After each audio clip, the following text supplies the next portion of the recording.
next speaker is Kate. She's going to talk about how to move marketing, sales, and customer success from alignment to action. So Kate is the VP of marketing at Drift, and she's going to talk to us about how to move marketing, sales, and customer success from alignment to action, and what Drift does as well, to make this happen. So over to you, Kate. Thank you very much. I appreciate that kind introduction. So let me just share my screen here and move to present. Great. So thanks so much for having me. So as I was so kindly introduced, today we're going to talk about accelerating revenue and how really go-to-market is forever changed. And here's how you cannot get left behind in that change. As was mentioned, my name is Kate Adams. I'm VP of Marketing here at Drift. And for those of you who don't know Drift, Drift is a revenue acceleration platform using conversational marketing and conversational sales to help companies all around the world accelerate revenue. And we'll talk about how we're going to do that. Feel free to connect with me on LinkedIn or on Twitter. Would love to hear from you, all of you folks. So let's talk real quick about where we are today. So according to Twilio's COVID-19 digital engagement report that was released just a couple weeks ago here, they did a survey of about 2,500 enterprise companies in marketing and sales stakeholders, and asked them, has the COVID-19 pandemic sped up digital transformation in your organization? And the results were pretty astounding, where 97% of respondents said yes, 68% said yes, a great deal, and 29% said yes, somewhat.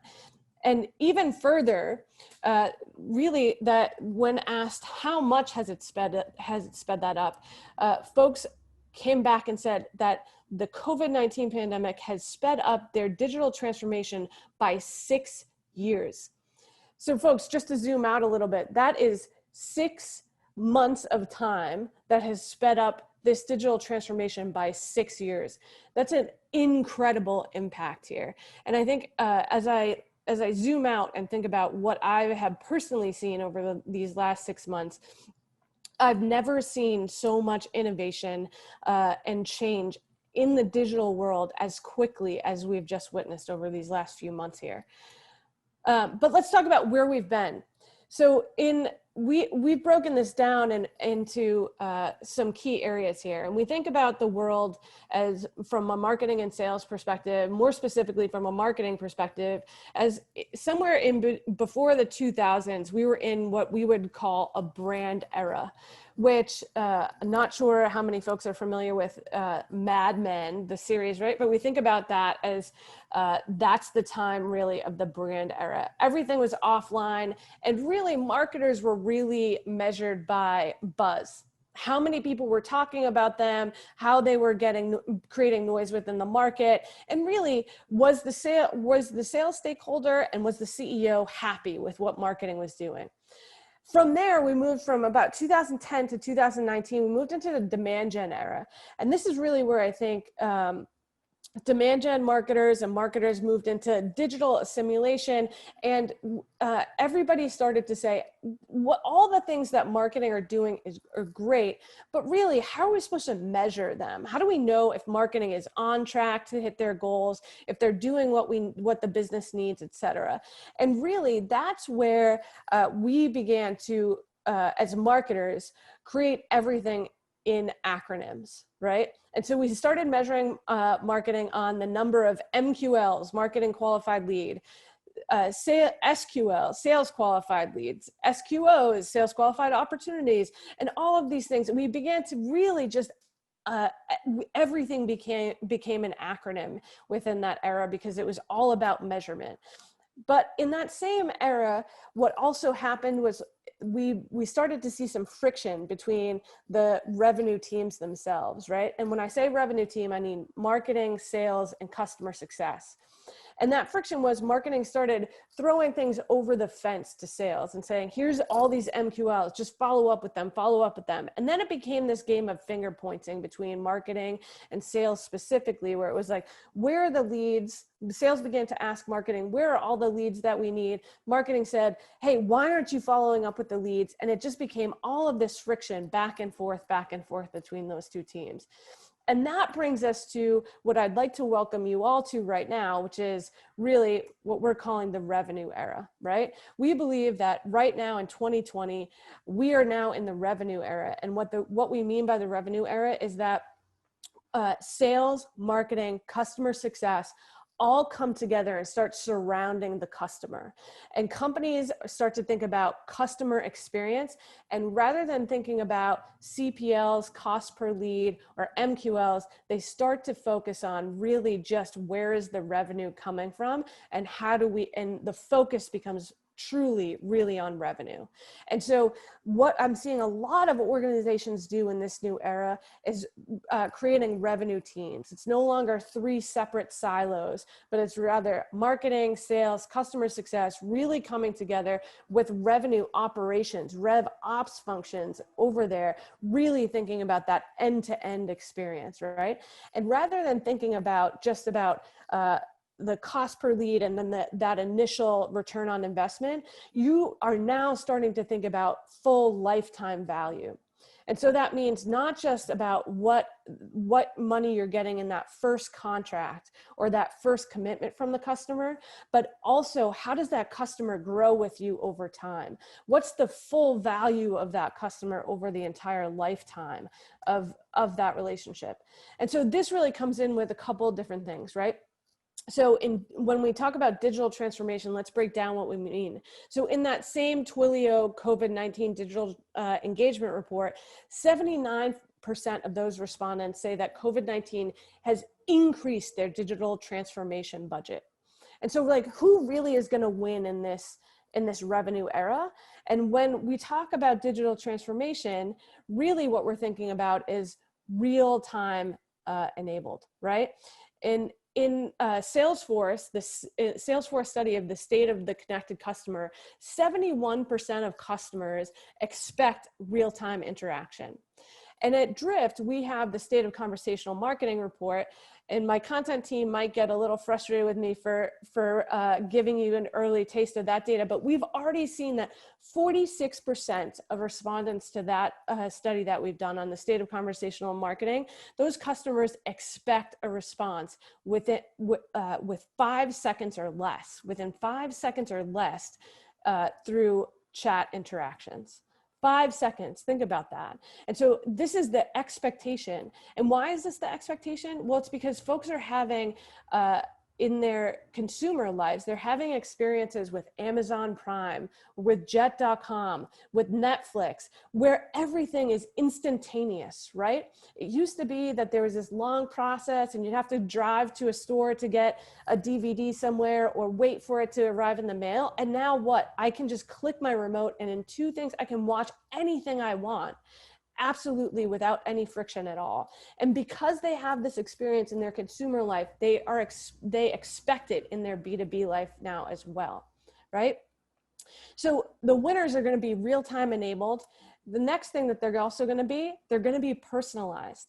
And so again, in that Salesforce State of the Connected Customer report, 73% of customers expect brands to understand their needs. That's their expectation now. It's not a nice to have anymore. They are expecting that. Accenture actually says 83% of consumers are willing to share their data to enable a personalized experience. People understand that you are tracking all this data on them. And when you are not delivering an experience that is customized to them, they do not understand why, and they will leave you, right? It's so many B2B deals specifically are done today by the relationships. At the core of B2B is all about relationships and how you're making somebody feel.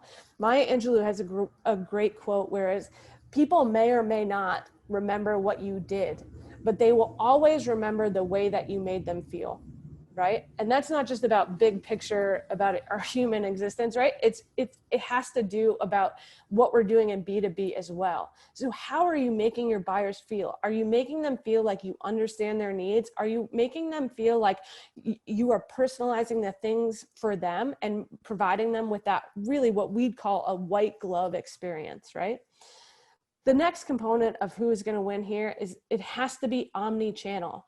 It's not okay today to think about, oh, this is my email offer and only when you click this link will you get that offer. I need to have a comprehensive experience no matter what channel I'm coming through, whether I'm coming through marketing automation, whether I'm coming through your PPC or SEM campaigns, whether I'm coming to you through social media, whether I'm getting to you with my website. That experience needs to be completely unified across all of those channels so that no matter how you get there, right? No matter how that customer ends up on your website, they are always greeted by that same white glove experience. You know who they are, you know what they've done in the past, and you are personalizing it and able to get to them as quickly as you possibly can, right? And so those are the traits of the winners in that revenue era.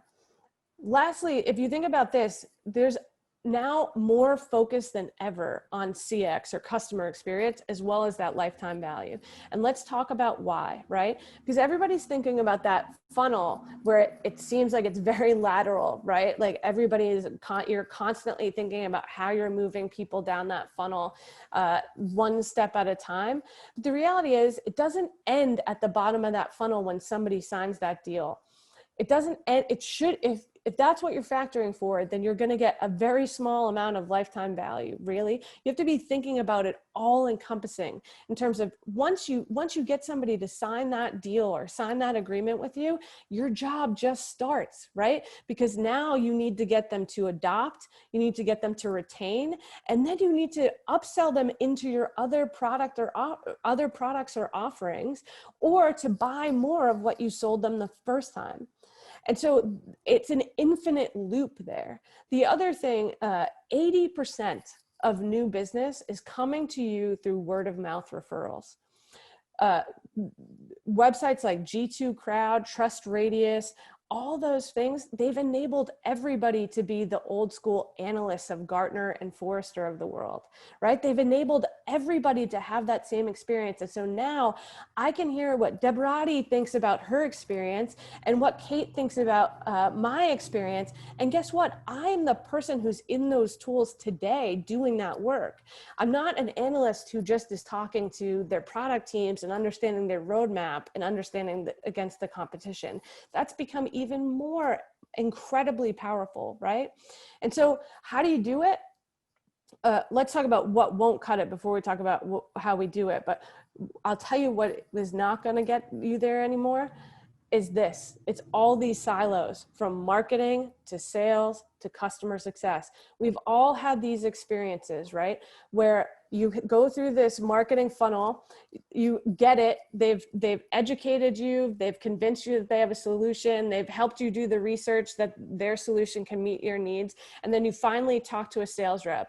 And guess what? The sales rep doesn't have that same context of all of the things that you've done on the marketing side. And they don't have the context of who you are, what industry you're in. They can't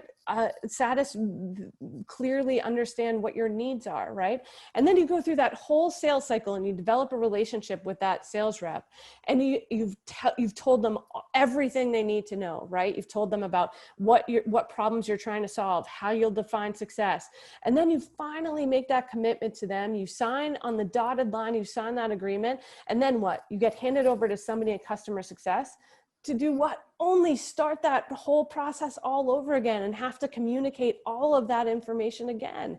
We have to do better as B2B professionals than to make the customer do the work. It's not gonna be enough for folks anymore. And so really, you have to really make sure that you have a streamlined process throughout.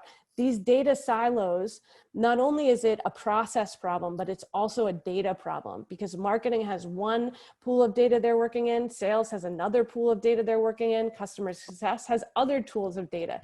They all need to be connected and communicating with one another so that all of those professionals can be intelligent every time they interface with the customer. And so really, this is what the problem is, right? You are spending all this money on advertisements that are like uninspired or potentially non-relevant to the people that you're advertising for. But somehow you get them into your landing page, and guess what? When they get there, it's not personalized. There's not a lot of engagement. You've got to fill out a form to wait for later for somebody to get back to you, right? And so you're making the person on the other side do all the work. And then finally, we're going to send them a thank you email. Then I'm going to get you into my CRM, yet another acronym, right? My customer relationship management solution. And then what happens to the customer? Well, they're sitting there twiddling their thumbs, waiting for you. They were there at their highest intent. They were there. They wanted to speak to you, and you greeted them with a form. Right? The same form and the same experience the whole time.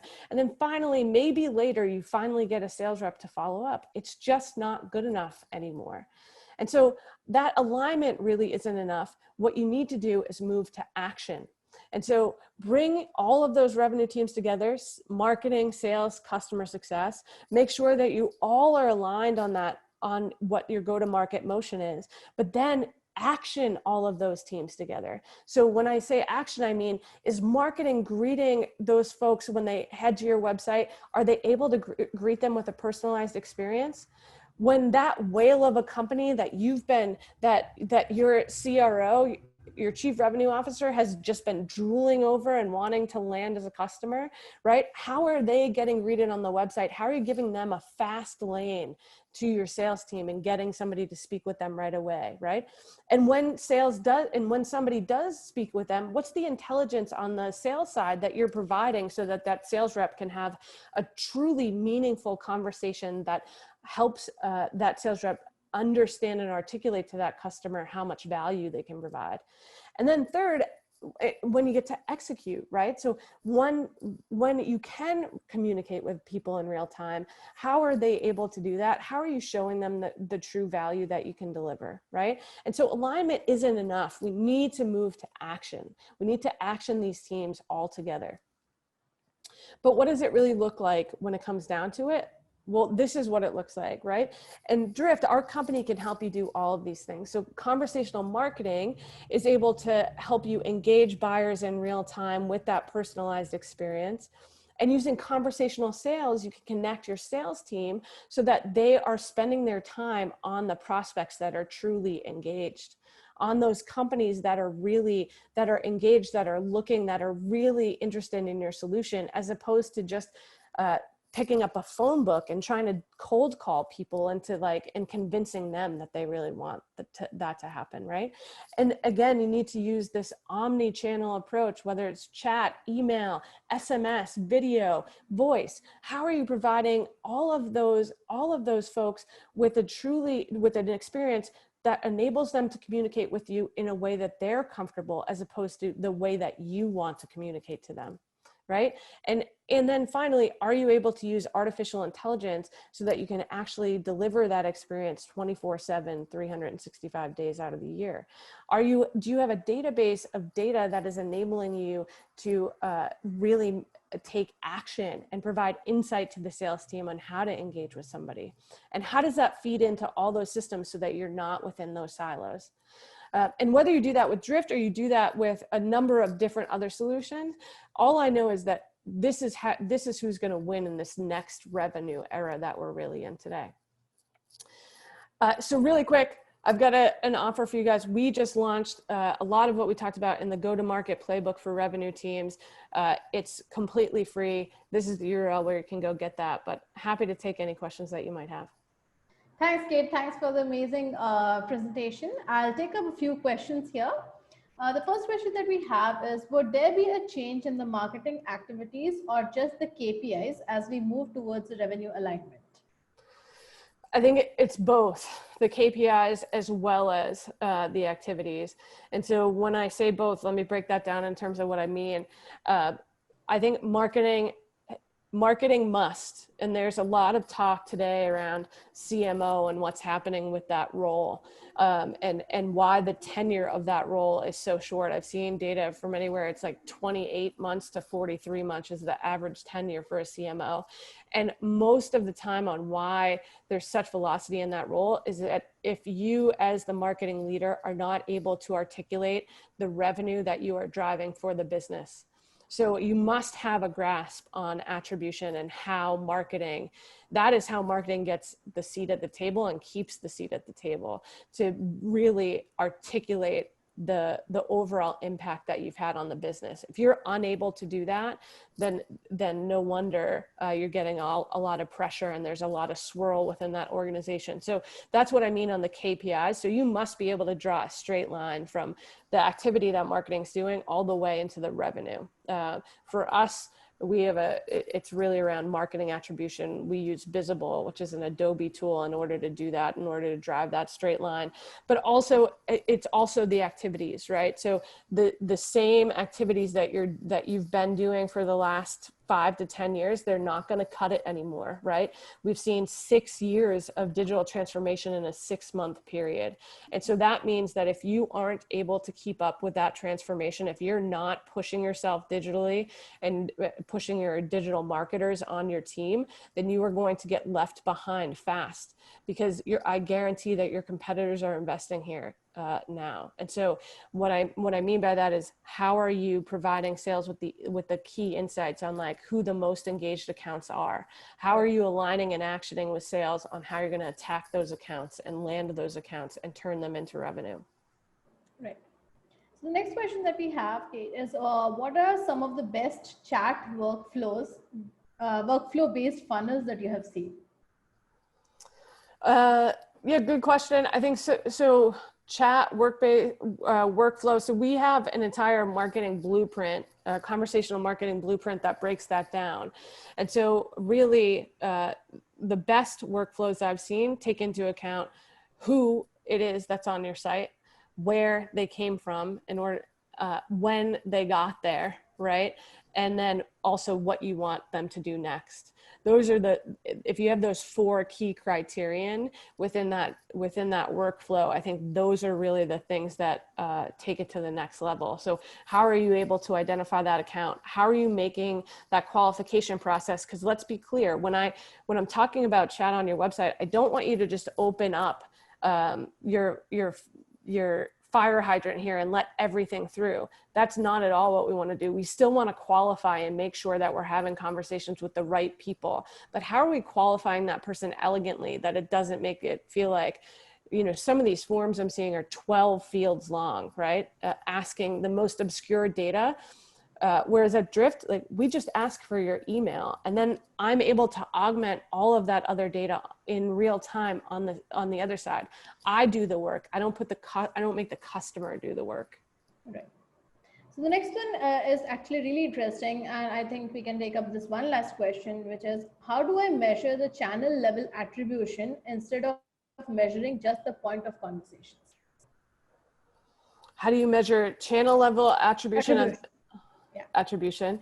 So it's really all within, and we've gone through a very, very in-depth project internally in order to do that, really, and nail down what those channels are. We don't think about it as, we don't think about chat as a channel. I don't know of any other B2B marketer who says forms are my best channel. That is not a channel, right? A channel is SEO. A channel is PPC. A channel is your social advertising. A channel is advertising that you're doing with like different third-party websites, right? A channel is email. And so we don't think about it as like, chat is not a channel. Chat is the mechanism through which people convert once they get to your website. And so when you do that, then I think it gets to the root, I think, of the question, which is like, chat really isn't a channel. It's the mechanism. If you're thinking about chat as a channel, I think you're thinking about that wrong. The other thing I think I want to make sure that people don't walk away with is, and at Drift, we're kind of famous for this no forms, but because that was the enemy that we selected. But most of our customers use a combination of forms and chat. And when I talk about enabling all of those means of communication so that the customer has a preference for what works for them as opposed to for you. So lots of our customers, in fact, the majority of our customers have chat available on top of the forms that they have. And we call that like a second net bot, right? Which is like, there's going to be people who are, and LinkedIn survey will tell you this study that they did about 5 years ago. It says 81% of tech buyers will just see your form and walk away, right? So that leaves you with what, about 19% of people, and you're just losing them by just showing them that form. So how can you provide another opportunity for you to convert them, right? I think about it as like, if your form is your door, open up a window so that somebody else can get inside in another way. Thank you so much, Kate. Thanks for answering the questions and for the amazing presentation. Thank you for joining. There are a few more questions. I'll send it to you on mail so that you can answer them as well. Moving on to the next session. Thanks. Thank you. Thank you.